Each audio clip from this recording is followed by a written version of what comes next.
No, so then we end up with the next Hellraiser Inferno. one of my most Craig Sheffer. Craig Sheffer. Okay, look. Craig Sheffer, man. Okay, you're in my favorite 80s teeny bopper flick of all time. Some Kind of Wonderful. Okay. Yeah. Craig Sheffer always did he did a lot of those Skinamax movies, and he wasn't really known for horror. But then you get to yeah, exactly. You get to Hellraiser Inferno, and here's where Hellraiser changes. Okay, this is where it becomes. It's a side story. Everything is now direct to video, and this is where. Okay, look. Here's my thing. You want to know what I don't like about the Weinstein? Okay, the fourth film. If you read the shooting script, go online, read it, check it out, see how different it is from what you got in the theater. And you're going to see why I don't like the Weinsteins, because they mess with stuff. You want another great example, or two more great examples, go read the shooting script for The Crow, City of Angels. Oh, God.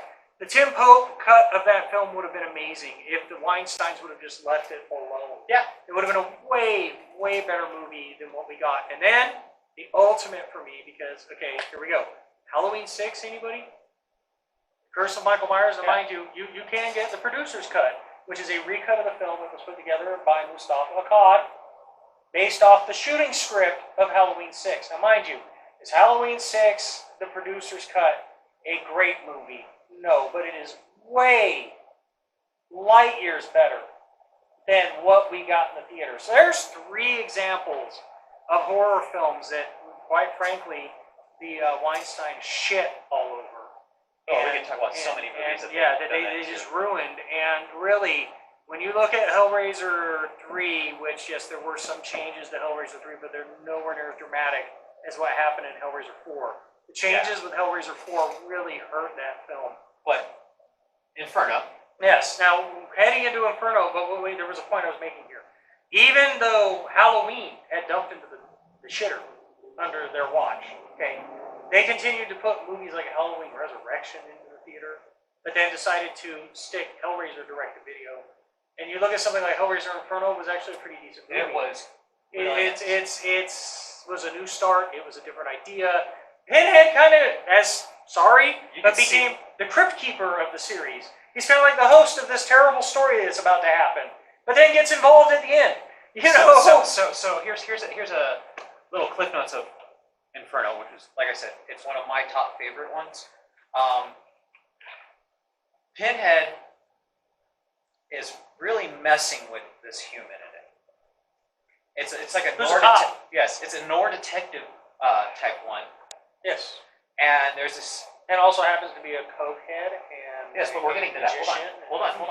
But so he's investigating the serial killer, and there's all these killings going on, and they're brutal as can be.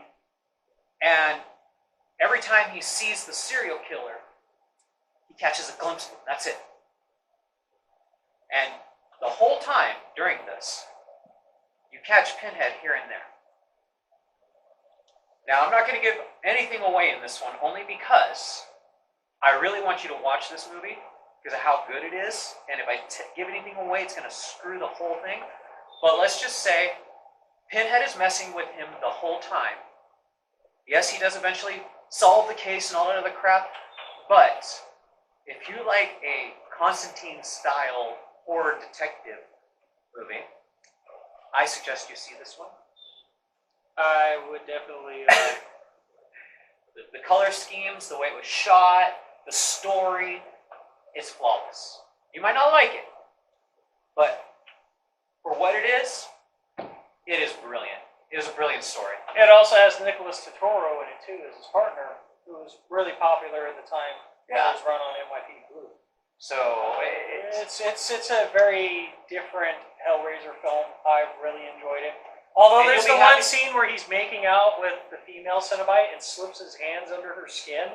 That scene always just kind of made me go, "Whoa!" You know. See, and that's one thing about this too. Stuff like that usually doesn't give me the willies though. Right. The way it was done, it was just kind of like, "Whoa!" And the Cenobites in this one are top-notch Cenobites. They're not like dollar store Cenobite or B Cenobites. The Cenobites were pretty good in this. They were epic. And okay, I will say this one little detail.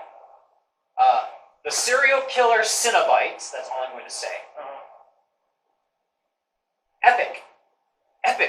Craig Sheffer was actually very, very good in the movie. Yeah, His performance was very, very good. I have no flaw with this movie. Yeah, that movie it was really good. And then now we get to the movie I think is better than that one. I'm sorry, but Is it the- Hellseeker? Is it the video game one? No, No. Hellseeker is the one where Kirsty comes back.